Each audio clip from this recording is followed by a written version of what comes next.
Mukunda Silks grand opening on 23rd November at Dilshuk Nagar. 1400 rupees sarees, 111 rupees fancy pattu sarees. మీ సొంతం. నిజంగానే వాళ్ళు వచ్చారా?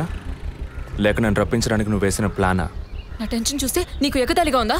Okay come on cool. ఇక్కడ ఎవరికి తెలియకుండా ఇద్దరు పోలీసులు మఫ్టీలో సెక్యూరిటీగా ఉంచాను. సెక్యూరిటీయా? అవును. ఎప్పుడైతే వాళ్ళని ఇల్లు వెతికి నిన్ను ఫాలో చేసి వచ్చారో ఇక మనం ఎంతో జాగ్రత్తగా ఉండాలి. ఒక మర్డర్కి క్లూ దొరకపోతే ఇంకో మర్డర్ ద్వారా క్లూ దొరికినట్టు మీకు నేనే క్లూ అవుతానేమో అనిపిస్తుంది. ఎందుకు అలా మాట్లాడుతున్నావు? ఇంకో వారంలో ఈ కేసు పూర్తవుతుంది. అది సరే, నువ్వు చెప్పింది నిజమో కాదో నాకు తెలీదు, కానీ నీకోసం ఇంత దూరం వచ్చానా లేదా? కూల్గా ఒక గ్లాస్ వాటర్ ఇవ్వచ్చు కదా. ఎందుకు ఇవ్వాలి? సినిమాలో పోలీసులో నువ్వు లాస్ట్లోనేగా వచ్చింది. నువ్వేవ్వకపోతే మా ఇల్లు ఏమైనా దూరం అనుకుంటున్నావా? అక్కడికి వెళ్ళి తాగుతాను.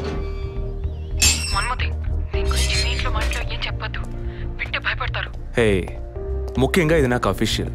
ఒక పోలీస్ ఆఫీసర్గా ఎవరికి ఏది చెప్పాలో ఏది చెప్పకూడదో నాకు తెలుసు. Okay, you take care. I'll call back. Okay, bye.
నా బిడ్డ సుఖపడుతుందని మీ ఇంటి కోడలు చేసాం.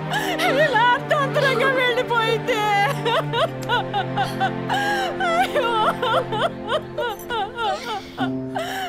అప్పుడప్పుడు నాతో అనేది ఒక మంచి ఇల్లాలిగా ఉండడం కన్నా ఒక బిడ్డకు తల్లిగా ఉండడమే ముఖ్యమా? అందరూ అదే అంటున్నారు. అంటే నేను పిల్లల్ని కనే మెషిన్నేనా? నాకంటూ ఏ విలువ లేదా అని ఏదేదో అనేదిరా. కానీ ఈ సమయంలో ఇటువంటి ఘోరమైన పని చేస్తుంది అనుకోలేదురా.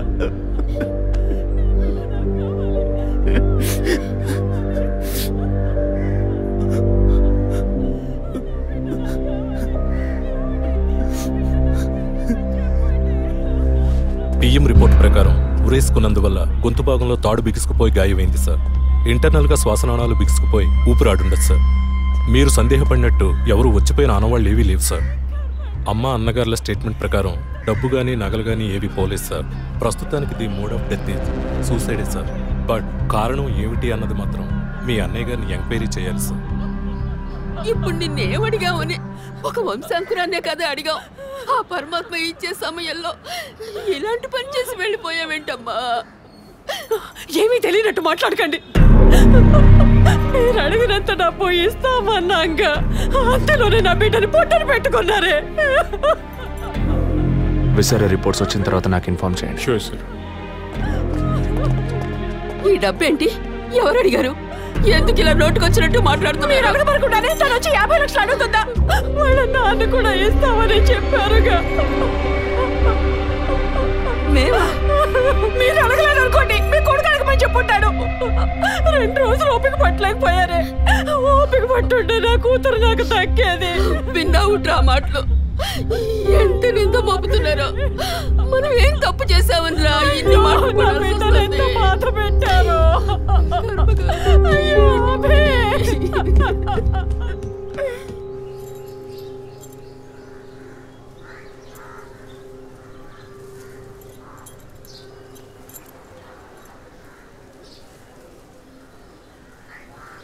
విజయ్, నీ దృష్టిలో మీ అన్న వదిన గొప్ప అయితే కావచ్చు, కానీ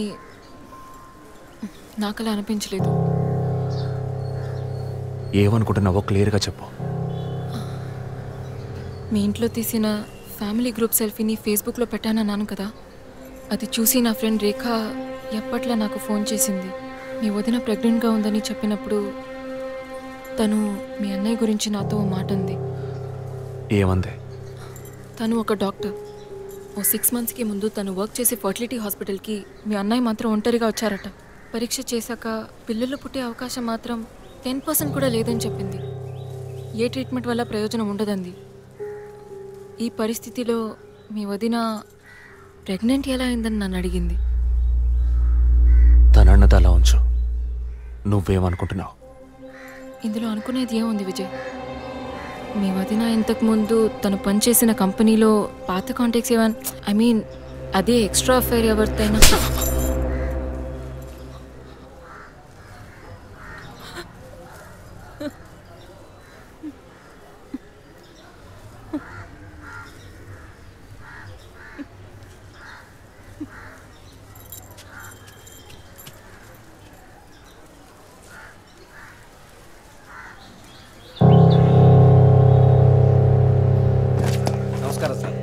నమస్కారం sir. Good morning sir. Sir అడిగిన ఫైల్స్ అన్ని రెడీగా ఉన్నాయా?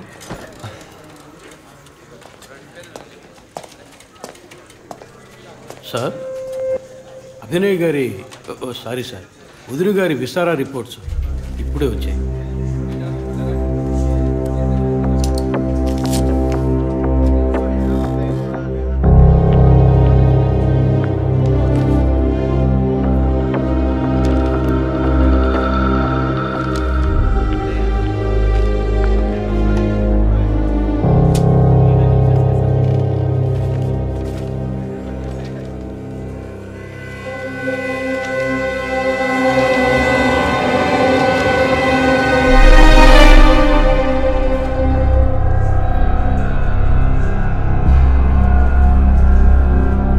తిరుపతి సార్, జెసికా ఆటాప్సీ రిపోర్ట్స్ తీసుకురండి.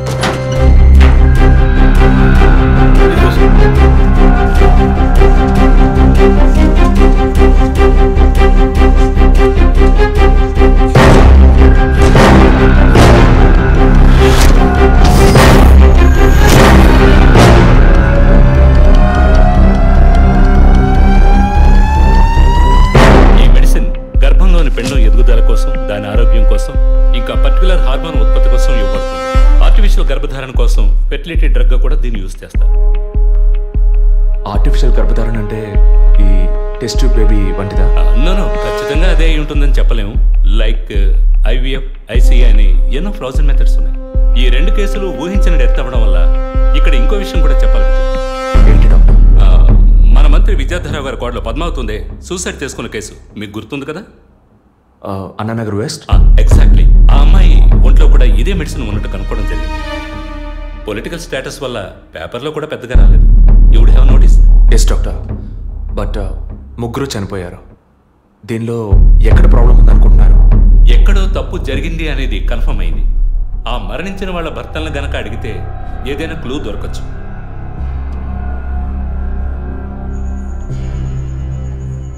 నువ్వు తింటూ ఉండు, నేను మీ నాన్నకు టాబ్లెట్ ఇచ్చేస్తాను.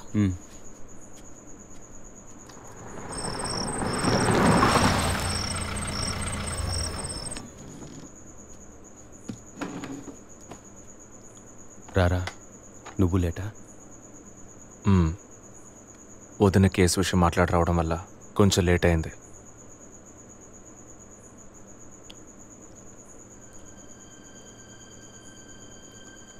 ఇంత పని చేస్తావు అనుకోలేదు. ఏంటి? నిజాన్ని దాచడం. పోలీస్ దగ్గర దాచిపెట్టచ్చు, కానీ తమ్ముడి దగ్గర దాచకూడదు. నువ్వనేది దేని గురించిరా? వదిన విషయమే. వదిన విషయమా? వదిన్ని ఎందుకు చంపావు? ఏంట్రా వాగుతున్నావు?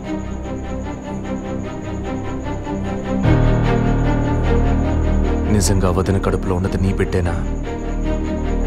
ఏం కూర్చావరా? మీ వదిన గురించి ఎంత మాట అన్నావురా? చేతిరా, నిజం చెప్పరా. పోలీసు అని ఏమైనా మాట్లాడతావా? నిజాన్ని నువ్వెందుకు దాచావు? దాచడం తప్పని నీకు తెలీదా? నేనేం దాచాను? చెప్పరా, నేనేం దాచాను? నువ్వేదో దాచిపెట్టావు, చెప్పరా.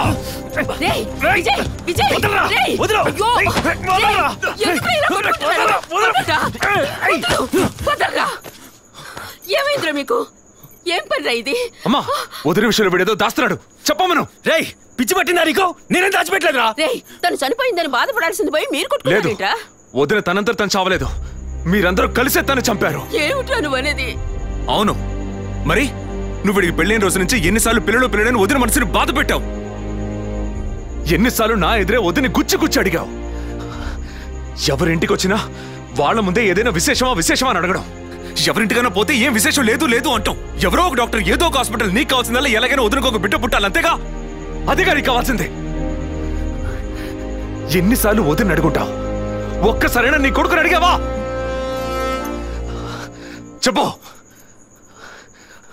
చెప్పమను. నిజమేరా, నేనే తప్పు చేశాను. నువ్వు చెప్పినట్టు తప్పు నాదే, తప్పంతా నాదే. కానీ నువ్వు అనుకున్నట్టు కాదురా.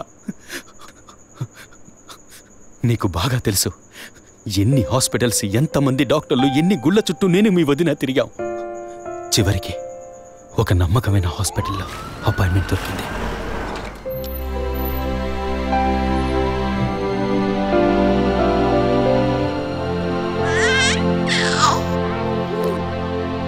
నమస్కారం. ఫస్ట్ టైం మా హాస్పిటల్కి వచ్చారు కదా? అవును డాక్టర్. ఎక్కడ మీరు వర్క్ చేసేది? ఆర్కే స్టీల్స్లో చీఫ్ ఇంజనీర్గా పనిచేస్తున్నాను. అంటే ఎక్కువ వేడి చేసే చోట పనిచేస్తున్నారన్నమాట.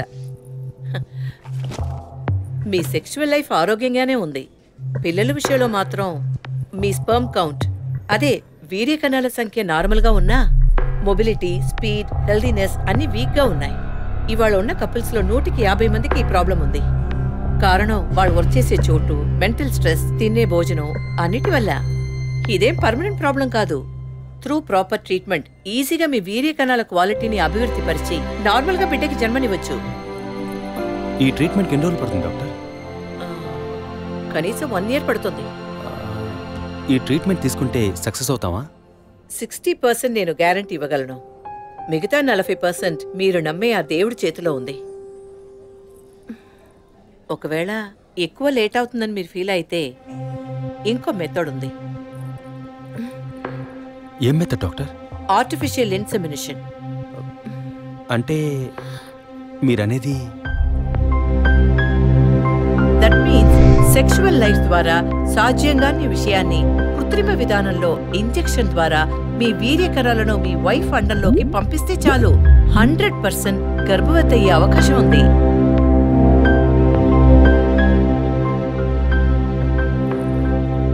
ఇందులో ఆలోచించడానికి ఏముంది? ఈ ప్రపంచంలో భర్త ద్వారా ఓ బిడ్డకి జన్మలివ్వలేని అమ్మాయిలు ఇంకొకరి వీర్యకణాల ద్వారా ఈజీగా పిల్లల్ని కంటున్నారు. మంచి అవకాశం ఉంది. పైగా మీ హస్బెండ్ది.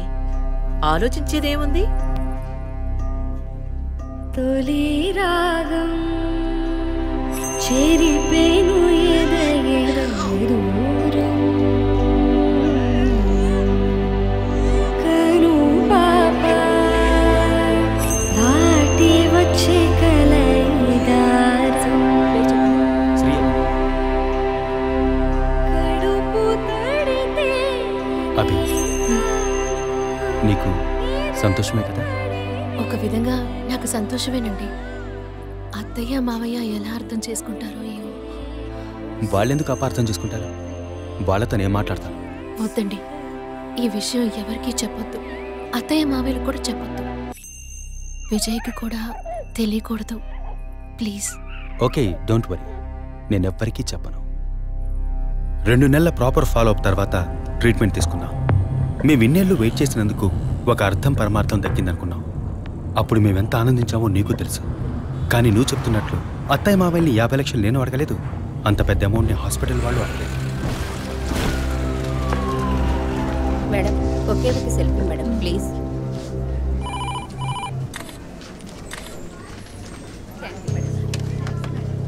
సార్, మీరు లోపలికి వెళ్ళొచ్చు. Thank you.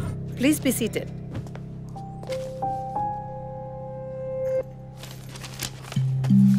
చనిపోయిన అభినయకి బ్రదర్లా అన్నారు. Really it's pity about that girl. Suicide చేసుకోవాల్సిన అవసరం ఏమొచ్చింది తనకి? ఇంకో 5 monthsలో పండంటి బిడ్డ చేతిలో ఉండేది. ఆర్టిఫిషియల్ ఇన్సెమినేషన్ మూలంగా పిల్లల్ని కనడం నిజంగా సేఫ్ అంటారా డాక్టర్? అంత మాట అన్నారేంటి? ఇక్కడ రిస్క్ అనే మాటకి చోట్లేదు. మీ వదిన చనిపోయిందని మీరు ఇలా మాట్లాడడం చైల్డిష్గా ఉంది. మా వదిన మాత్రమే కాదు, ఆర్టిఫిషియల్ ఇన్సెమినేషన్ చేసుకున్న ఇంకో 3 చనిపోయారు. ఇది చైల్డిష్గా ఉంది కదా? ఎక్స్క్యూజ్ మీ, మీ వదిన గురించి అడిగారు, చెప్పాను. ఎందుకు అనవసరంగా వేరే వాళ్ళ గురించి అడుగుతారు? పోలీస్ అంటే అడిగి తీరాలి.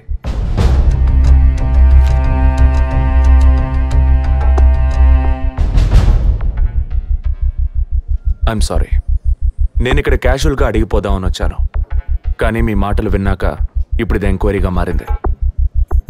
మా అన్నయ్యకి పిల్లలు పుట్టే అవకాశం లేదని వేరే హాస్పిటల్లో రిపోర్ట్స్ ఇచ్చారు. దీని గురించి మీరేమంటారు? సింపుల్. హెడేక్ అని డాక్టర్ దగ్గరికి పోతే ఒకరు ఆర్డినరీ హెడేక్ అంటారు, ఇంకొకరు డీహైడ్రేషన్ అంటారు, ఇంకొకరేమో ఎంఆర్ఐ తీసి చూద్దాం అంటారు. కానీ ఎవరు కరెక్ట్గా డయాగ్నోస్ చేసి ట్రీట్మెంట్ ఇస్తారనేదే ముఖ్యం. సర్లేండి, డాక్టర్లు కూడా సాధారణ తలనొప్పిని బ్రెయిన్ ట్యూమర్ అని చెప్పి బిల్లు పెంచేస్తున్నారు కదా. మాట వరుస కన్నా ఎందుకు ఈ డౌట్? బయట మీరు చూసారే, టీవీ సెలబ్రిటీస్ మదన్ కౌసల్య వాళ్ళు కూడా ఇష్టమయ్యి ఆర్టిఫిషియల్ ఇన్సెమినేషన్ చేయించుకున్న వాళ్లే. ఆ రికార్డ్స్ అని కూడా మేము సీక్రెట్ గా మెయింటైన్ చేస్తున్నాం. సీక్రెట్ గా పెళ్లి చేసుకున్న వాళ్ళు సెల్ఫీ తీసుకుని ఫేస్బుక్ లో పెట్టినట్టు సీక్రెట్ బాగా మెయింటైన్ చేస్తున్నారు. Keep it up.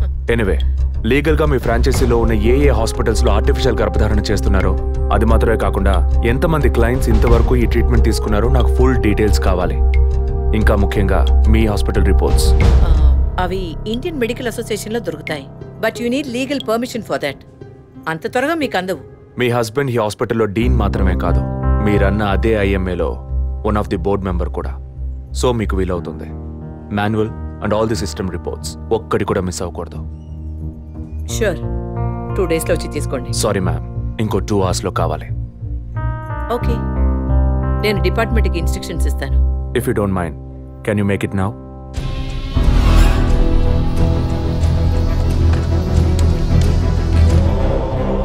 మన హాస్పిటల్లో ఏ ట్రీట్మెంట్ చేయించుకున్నా all patients full details send me immediately.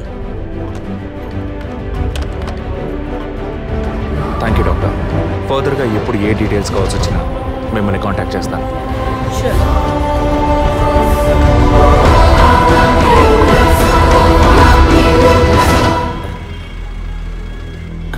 Balu salon sir. Shaving ట్రిమ్మింగే సార్?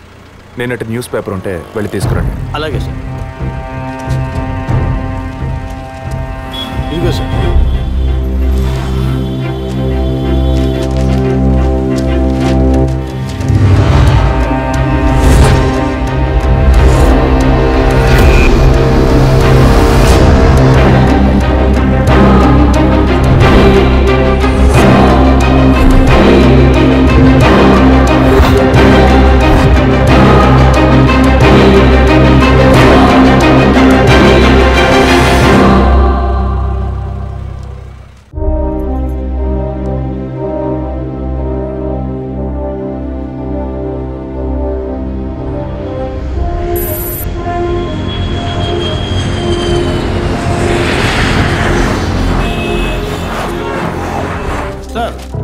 వరం హాస్పిటల్లో ఆర్టిఫిషియల్ ఇన్సెమినేషన్ ద్వారా గర్భవతులైన అందరినీ విచారించాం సార్.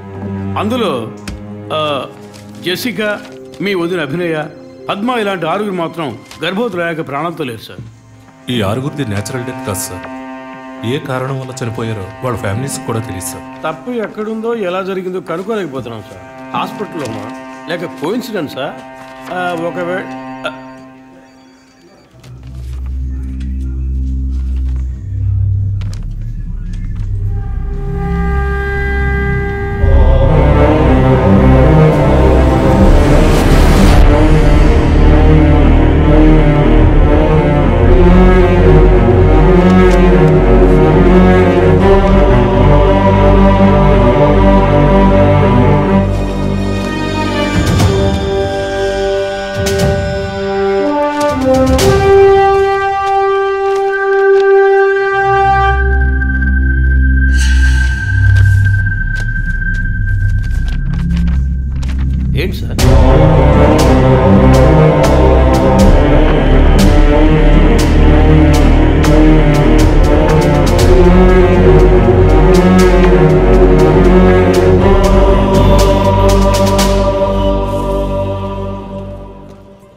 సారీ విజయ్. ఆ రోజు మీ వదిన గురించి నా ఫ్రెండ్ చెప్పింది నీకు చెప్పాను. అయినా తప్పే. నేను జెసికా కేసు విషయం మీద తిరుగుతున్నప్పుడు వదిన నన్ను ఎగతాళిగా అడుగుతూ ఉండేది, ఇదేమంత పెద్ద కేసు, కావాలంటే నేను హెల్ప్ చేయనా అని. ఇప్పుడు వదినే జెసికా కేసులా అయింది. ఇప్పుడు వదిన